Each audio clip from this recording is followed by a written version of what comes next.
嗨，大家好，聊一个非常郁闷的事儿啊！昨天就是去这个 4S 店调空调去了，是吧？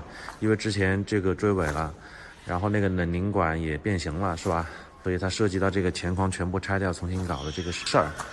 然后昨天确实把空调搞好了，但是又多了一个新的问题，可能就是在他们帮我们试空调的时候，啊，因为我不知道这个新能源车是什么样一个情况，它是需要这个安全带插在这个上面。然后关门，然后它才不熄火，是吧？它这个车就是打着空调测温度，它是可以这么操作。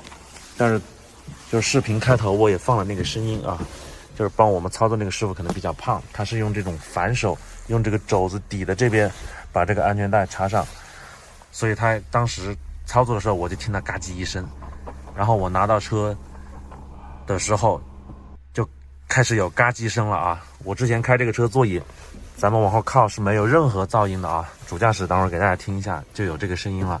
我不知道是这个4个螺丝被它这样子用力，当时用肘子顶的时候顶出了声音，还是这个座椅出现了问题啊？昨天晚上也查了一下，好像这个也属于3包是吧？只是说最近可能5一比较忙，没时间又回一趟 4S 店做检查是吧？所以我真的很烦啊！我来主驾驶给大家听一下这个声音，你们帮我判断一下。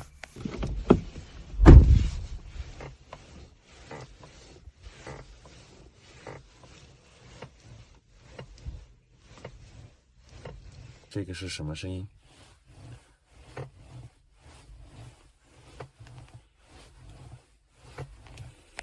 感觉这个声音像从这个地方出来的啊，就是肘子被他们顶了一下就有这个声音了。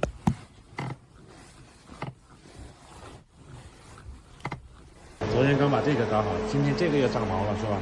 一言难尽。